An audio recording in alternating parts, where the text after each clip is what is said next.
Untuk kita semua, perkenalkan nama saya Laura Arcina Eko dari kelas 2A tingkat 1. Asal Sekolah Tinggi Pastoral Santo Petrus, Keuskupan Atambua. Mata kuliah Katekesi Umat. Hari tanggal mengajar Jumat 22 April 2022.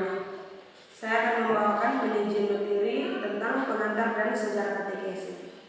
Pengantar dan sejarah katekesi. Katekesi umat dibagi menjadi 3, yaitu sejarah dan pengertian katekesi umat, tujuan katekesi umat, dan proses katekesi umat. Sejarah katekesi umat. PKKI 1 tahun 1977 muncul gagasan katekesi umat sebagai arah katekesi di Indonesia masa kini. PKKI 2 tahun 1980 kembali ditegaskan gagasan katekesi umat dari PKKI 1 agar lebih operasional. Yang ketiga, PKKI 3 tahun 1984 pembinaan pembina katekesi umat. PKKI 8 tahun 2004 masih berbicara juga tentang katekesi umat.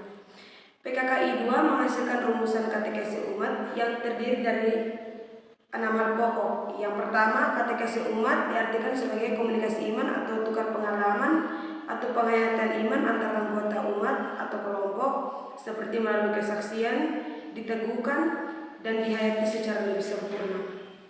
Yang kedua, dalam katekesi umat kita bersaksi tentang iman kita akan Yesus Kristus, pengantara Allah yang bersabda kepada kita menanggapi sabda Allah, seperti Yesus Kristus yang mendasari penghayatan iman gereja. Yang ketiga, yang berkatekesi adalah umat. Kristus menjadi pola hidup pribadi, juga pola kehidupan kelompok, baik di kelompok basis, sekolah maupun perguruan tinggi. Katekesi umat sering disebut katekesi dari umat, oleh umat, dan untuk umat. Yang keempat, dalam katekesi yang menjemaat ini, pemimpin katekesi bertindak terutama sebagai pengarah dan pelancar atau fasilitator. Ini dibagi menjadi 2, yaitu menciptakan suasana komunikatif, membangkitkan gairah supaya para peserta berani berbicara. Yang kelima, katekesi umat merupakan komunikasi iman dari peserta sebagai sesama dalam iman yang sederajat, yang saling bersaksi tentang iman mereka. Diperlukan beberapa hal yang mendukung, yaitu yang pertama, sikap saling menghargai dan saling mendengarkan. Yang kedua, suasana penuh keterbukaan.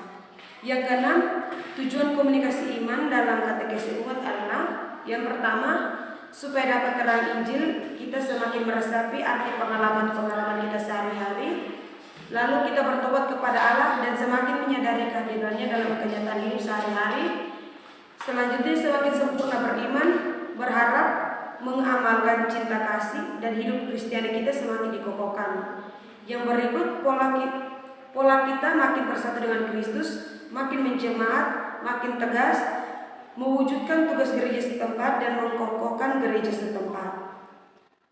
Yang terakhir, sanggup memberi kesaksian tentang Kristus dalam hidup kita di tengah masyarakat. Berdasarkan rumusan PKKI 2 tersebut, nampak beberapa aspek katekesi umat yang harus diperhatikan, yaitu yang pertama, subjek katekesi umat. Yang kedua, berguru pada Yesus Kristus sebagai jalan kebenaran dan kehidupan. Yang ketiga, yang dilakukan dalam katekesi umat yaitu saling membantu atau sharing, menggali makna hidup dalam terang Injil. Yang keempat, hasil yang diharapkan yaitu menjadi saksi-saksi Kristus yang mampu meresapkan nilai-nilai Injil di lingkungan. Tujuan katekesi umat. Yang pertama, membawa umat sampai pada perjumpaan pribadi dengan Kristus melalui perjumpaan hati dan budi dengan saudara-saudari seiman atau mengandalkan pertobatan hati. Yang kedua, membentuk dan membina jemaat Kristiani, mengembangkan sikap-sikap dan karisma-karisma pribadi untuk melayani sesama. Proses katekesi umat. Langkah pertama, proses mengamati dan menyadari suatu fenomena tertentu dalam masyarakat yang kita angkat sebagai tema katekesi umat, yaitu katekesi umat yang bertolak situasi atau konkret. Allah menyapa manusia melalui situasi hidupnya yang konkret. Langkah kedua, menyadari dan merefleksikan situasi yang telah dianalisis dalam terang sabda Allah.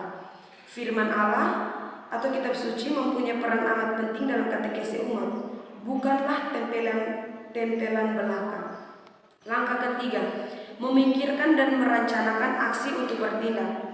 Langkah pertama pertama dan langkah kedua bertujuan supaya kita menjadi lebih sadar akan panggilan kita sebagai orang beriman untuk bertindak memperbaiki keadaan. Katekesi umat selalu berujung pada aksi nyata.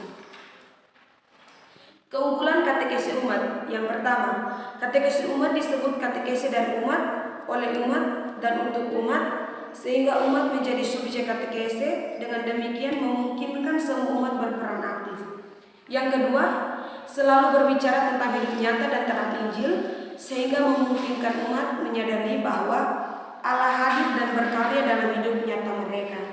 Yang ketiga, umat aktif berkomunikasi, sehingga memungkinkan umat semakin menjadi komunio, semakin menjadi gereja. Yang keempat, peserta berbicara dan berkomunikasi tentang hidup nyata, sehingga menjadi katekesi umat dan gereja menjadi sungguh kontekstual dan terbuka. Yang berikut mengenal katekesi umat menurut